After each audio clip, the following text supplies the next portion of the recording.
Et ben, je pense qu'on a tout dit, on va passer la parole à Célia, qui est venue nous présenter le film, et je crois que tu as des choses à nous dire, Célia. Je vais vous permettre de vous faire une petite présentation parce que comme c'est un film assez inédit et assez événementiel pour ce pays d'origine et que ça vous permet, vous, public français, de découvrir une œuvre très singulière, avec le distributeur, on a convenu dans certaines salles de faire des présentations, d'accompagner le film qui s'adresse autant aux grands qu'aux petits. Donc je m'appelle Célia, je promeus le cinéma coréen depuis une quinzaine d'années sur cinémacoréen.fr.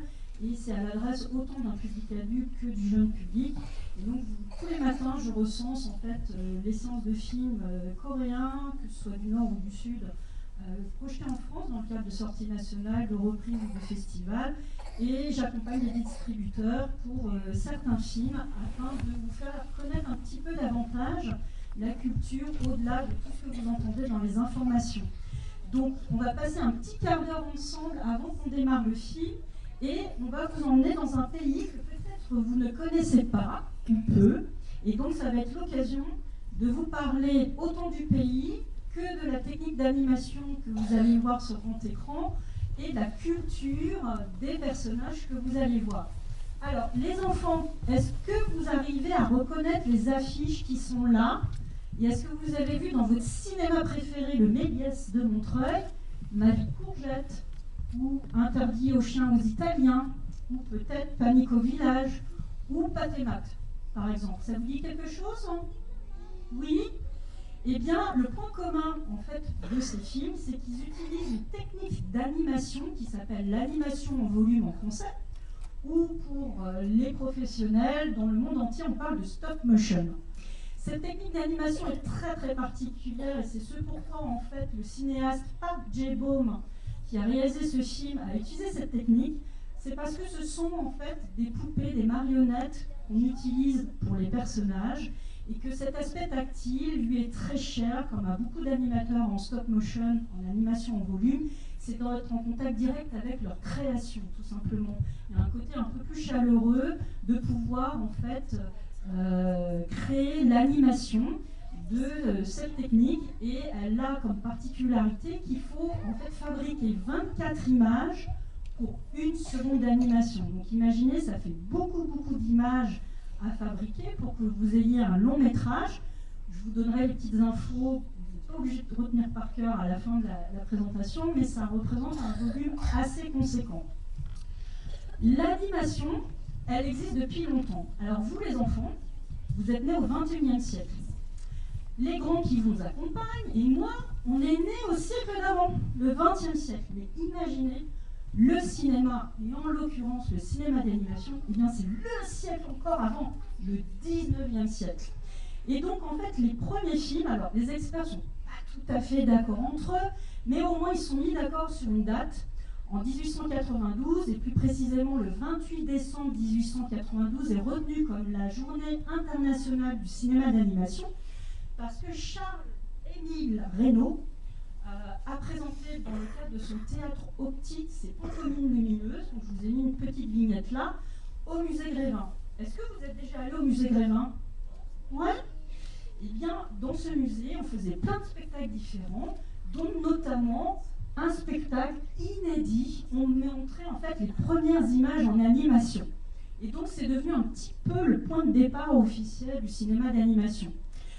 Alors, comme ce sont des œuvres qui sont tombées dans le domaine public, là je parle plus précisément aux parents, vous pouvez les retrouver sur des plateformes et donc montrer à vos enfants après à la maison ce dont je parle. Le premier film en animation en volume, stop motion, c'est le cirque Humpty Dumpty. Donc pareil, vous pouvez le retrouver et vous pourrez le montrer à vos enfants. C'est une petite parade d'animaux dans un chapiteau de cirque. Donc n'hésitez pas à leur montrer car c'est aussi l'un des premiers films en animation en volume. Alors pourquoi je vous parle de ces œuvres-là? C'est parce que souvent l'histoire, l'écriture de l'historiographie culturelle se fait avec des œuvres reconnues officieusement et officiellement, et que les premières projections qui ont été instituées posent des marqueurs. Et ça ne veut pas dire que dans le monde entier, il y a des gens qui écrivent, qui ont fait, et on ne sait pas. Mais on a retenu ces œuvres-là comme étant les premières. Est-ce que les enfants, vous reconnaissez cette petite souris? Oui. Comment elle s'appelle? Eh bien voilà, eh bien, notre petite souris Mickey, elle aussi va tomber dans le domaine public cette année. Et c'était la première création complexe avec une bande sonore synchronisée. Alors peut-être pour les parents qui se souviennent comme moi de la mélodie, alors moi je ne sais pas la siffloter, je suis très mauvaise siffleuse, mais cette petite mélodie que sifflote Mickey sur le bateau à vapeur Woolly est très très reconnaissable et ça a marqué le début de la synchronisation de bande sonore pour le cinéma d'animation. Alors pourquoi je vous parle de ces pays-là, c'est parce que tout simplement ceux qui ont créé les œuvres qui sont maintenant dans notre culture populaire, eh bien, ce sont des pays qui avaient la technologie, qui avaient l'argent, qui étaient puissants et qui ont eu des savoir-faire et des compétences qui ont pu nourrir d'autres pays, et en l'occurrence la Corée. La Corée à l'époque était une péninsule qui n'était pas encore partagée entre deux pays et il a fallu attendre très très longtemps avant que la Corée du Sud ait ses premières œuvres. La première œuvre, c'était un petit film de quelques minutes, malheureusement, que personne n'a vu, et la seule trace qu'on garde, c'est dans un journal. C'était Rêve de chien en 1936. Et donc pareil pour les parents, c'est très très difficile de pouvoir dater, retrouver les sources et les origines, parce que si on n'a pas des traces, des journaux, des livres, etc., il est très difficile de dater. Donc on a réussi à retrouver une trace dans un journal. Le premier film artistique date de 1956 avec La sauterelle et la fourmi. Et donc vous voyez, il a fallu attendre 20 ans pour avoir le premier court-métrage, pareil, qui lui a demandé beaucoup de temps, de patience et surtout beaucoup de système D de débrouille. Parce que la Corée est un pays qui a connu beaucoup de drames et de tragédies, dont 2 guerres, et ce qui a occasionné de la pénurie de matériel. Donc les créateurs d'animation, ils utilisent des cellulos. Les cellulos, ce sont des feuilles transparentes et il leur manquait en fait les matières pour fabriquer ces cellulos. Donc qu'est-ce que faisait le réalisateur à l'époque? Eh bien, il faisait l'animation, il lavait, il grattait le cellulo, il recommençait. Et comme ça, ainsi de suite. Et c'est comme ça qu'on est arrivé en fait au premier long métrage. Donc là, c'est un peu plus la génération des parents. Et donc là, la Corée était partie en 2 pays différents, Corée du Nord et Corée du Sud. Et c'est ce pourquoi c'est un événement de vous présenter Krisha, c'est parce qu'en fait c'est le 3e film dans la technique d'animation en volume, en stop motion.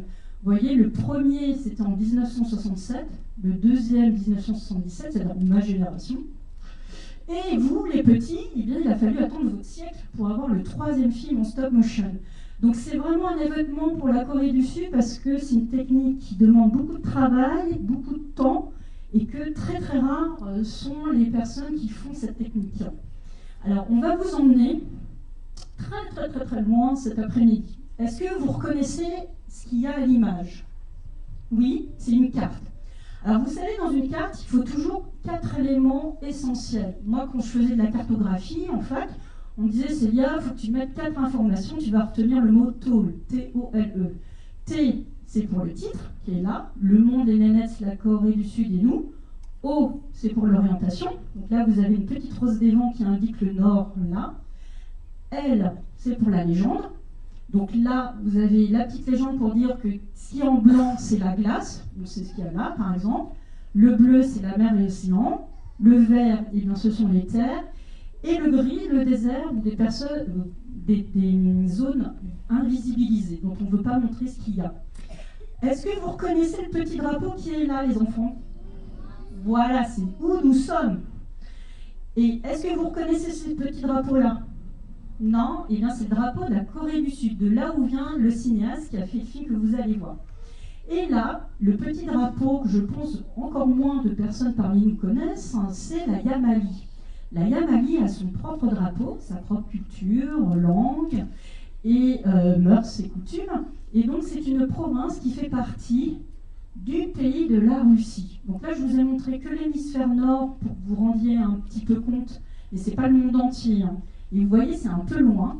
Et en fait, le cinéaste Park Jae-moom a vu un documentaire qui s'appelle La dernière toundra, et c'est ça qui lui a donné envie de parler des nénettes. C'est le peuple que vous allez voir à l'écran aujourd'hui, mais il a décidé de fictionnaliser, de créer une toute nouvelle histoire. Et donc la tribu que vous allez connaître via Krisha, elle s'appelle les Yats. Mais elle est inspirée de la culture Nénètse. Donc les petits Nénètses, voici un petit peu leur cadre de vie. Alors, vous êtes à Montreuil, ou dans les environs de Montreuil, vous voyez surtout des immeubles. Alors je vais vous demander où est-ce que vous habitez. Toi, tu habites dans quel type de logement, quel type d'habitation? Un appartement, d'accord. Qui d'autre habite en appartement? D'accord. Est-ce qu'il y en a qui habitent dans des maisons? Ah, bah non, voilà. Est-ce qu'il y en a qui habitent dans autre chose qu'une maison ou un appartement? Une roulotte, un camping-car, non? Bon. Eh bien, vous êtes dans des murs et ce qu'on appelle un mode de vie sédentaire. Pour les Nénètses, eux, ils vivent en tant que nomades, c'est-à-dire qu'ils circulent tout au long de l'année, alors selon un rythme de vie un peu particulier, mais il ne reste jamais à un endroit précis, contrairement à nous, à Montreuil. Et eux, leur petite maison, eh bien, elle ressemble à ça. Ce sont des petites tentes. Moi, je vous montrerai tout à l'heure comment elles s'appellent. Et vous voyez, Montreuil, c'est les lampadaires, c'est les immeubles, c'est les rues, les bus et tout ça. Bah, le cadre de vie des Nénètses, c'est souvent la toundra ou la taïga. Ce sont deux sortes de paysages que vous verrez dans le film, avec soit des prairies boisées, des plaines et un peu de banquise et de la neige. Imaginez que la nuit, nous, on a les lumières publiques dans les rues, et bien les Nénètses, eux, c'est ce qu'ils voient la nuit, les aurores boréales. Et donc, vous allez voir dans le film des magnifiques aurores boréales qui ont été faites de façon artisanale, avec beaucoup d'amour. Et puis, bah, alors, je vais vous demander, quel est votre animal préféré? Alors, c'est quoi ton animal préféré? Le chat. D'accord. Est-ce que vous avez un animal qui vous fait peur? Oui. Alors, le jeune homme là, avec le sweat un peu clair. Là, toi. Non, toi. Ouais. Un chien? Ça te fait peur le chien? Ah d'accord, ok, un gros chien alors. Qui d'autre a un animal qui lui fait peur, par exemple? Jeune fille. Les ours, d'accord. Quelqu'un d'autre a jeune fille? Les requins. Ah oui, les requins. Ouais. Heureusement qu'on n'a pas d'océan à Montreuil. Jeune homme.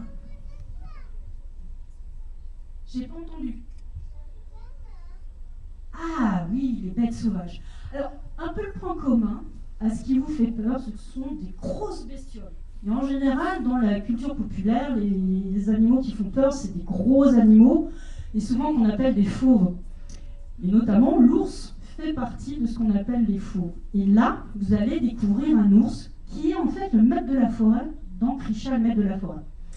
Mais souvent, ce qui nous fait peur n'est pas forcément méchant. On va le découvrir plus tard quand vous allez voir le film. C'est la même chose pour les loups. Il y a des gens qui ont peur des loups et qui ne sont pas méchants. Et on va terminer sur un peu plus précisément la culture Nénètse. Vous allez découvrir un autre mode de vie. Alors, est-ce que vous reconnaissez le petit animal qui est là? Oui. Oui? Comment il s'appelle? Un cerf. Ouais, un cerf ou un renne. Alors, ça va être surtout le renne que vous allez voir. Et dans Krisha, le renne, il s'appelle Soro-Detto. Donc, vous allez faire ami avec Soro-Detto. Alors, il faut que vous compreniez que le renne, même si c'est un ami, c'est surtout un partenaire de vie. Et donc, il ne faut pas vous offusquer. Même votre partenaire, chez les Nénètses, vous le mangez. Alors, qui est végétarien? D'accord. Qui mange de tout? Omnivore. Ah oui, vous êtes nombreux, d'accord. Qui est soi-disant flexitarien? C'est-à-dire mange surtout, voilà, végétarien, puis de temps en temps s'autorise de la viande. Vous allez découvrir que les Nénètses, eh bien, ils ont un mode alimentaire un petit peu différent parce qu'ils n'ont pas les ressources à disposition comme nous. Nous, on a des supermarchés, on a des gentils cultivateurs, éleveurs pas loin de chez nous qui font de la vente directe, etc., dans les marchés. Mais eux, comme ils ont une faune et une flore un peu plus réduite qu'en France, eh bien, leur nourriture principale, elle est liée soit à ce que, justement, la taïga leur pourvoit en baies, en plantes, mais surtout, l'aliment principal, c'est le renne. Donc, imaginez que vos petits frigos que vous avez dans vos appartements ou vos maisons, et ben eux, là-bas, c'est plutôt la banquise qu'ils ont à côté d'eux qui leur fait office de frigo. Je vous parlais d'une petite tente tout à l'heure, et bien leur habitat, vous habitez donc dans des immeubles, appartements, maisons, eux, ça s'appelle un tchoum. C'est une tente, et on peut faire une tente avec justement le bois qu'on tourne dans la taïga, et on recouvre le bois du tchoum avec la peau du renne, qui est imperméable aux températures. Et comme c'est imperméable aux températures, ça leur permet aussi d'utiliser la peau du renne pour faire ce qu'on appelle une malitsa. C'est l'habit intégral. Donc ça commence par un petit capuchon qui est là, le manteau que vous voyez là, et aux mains les petites mitaines. Tout leur sert. Et aussi, vous prenez quoi comme transport? Le bus? Le métro? La voiture. La voiture, le train. Et ben voilà. Eh bien, le renne, ça sert aussi en moyen de transport. Donc, ça leur permet de transporter leur nourriture et surtout leur tchoum et toutes leurs affaires. Et puis, vous allez voir dans le film, comme le renne est primordial dans la culture nénèse, ça a une valeur très particulière. Vous avez de l'argent de poche? Oui. Vous achetez quoi avec votre argent de poche? Des bonbons? Moi, j'achète des... D'accord. Des images à collectionner? Des habits? Non. de la nourriture. Eh bien, imaginez que leur monnaie à eux, ce ne sont pas les euros, mais c'est encore le renne. Comme ça a une très grande valeur, ça leur permet de faire du troc, d'échanger ou d'offrir des cadeaux prestigieux. Et donc, vous allez voir que le renne est une monnaie d'échange ou une façon de payer quelqu'un. Et donc, ce qu'il faut que vous reteniez de la culture nénèse, c'est qu'il n'y a aucun gaspillage. C'est un cercle vertueux, écologique, un écosystème qui permet de, quand on vit avec les rennes, tout sert et rien ne se perd.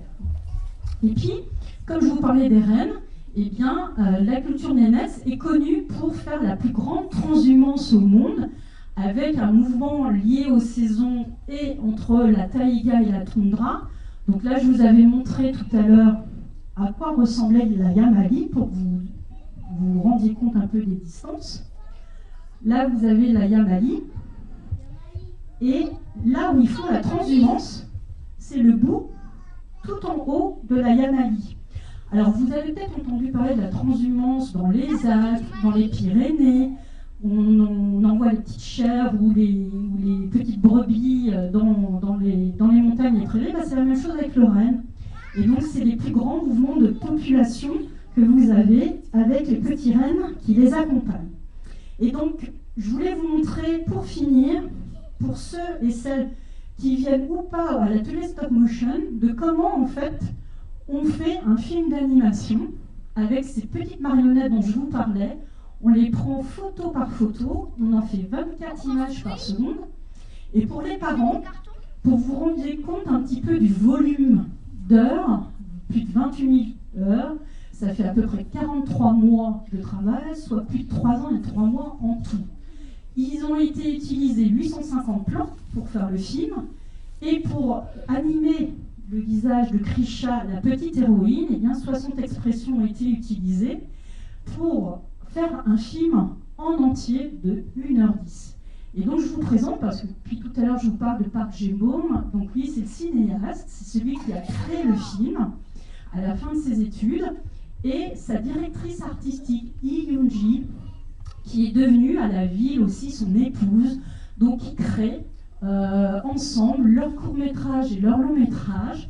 Et vous voyez, c'est une toute petite équipe qui a fabriqué le film, et vous voyez avec beaucoup d'amour, beaucoup de passion, beaucoup de patience, on arrive à faire le très beau film que vous allez voir. Et donc pour les parents, si vous voulez poursuivre, je vous donne les références qui sont là, mais je les remettrai sur cinémacoréen.fr. Mais vous avez justement une conférence sur l'animation en stop motion. Vous avez une chaîne YouTube où vous avez des films d'animés coréens qui sont libres de visionnage, il n'y a pas d'abonnement par exemple.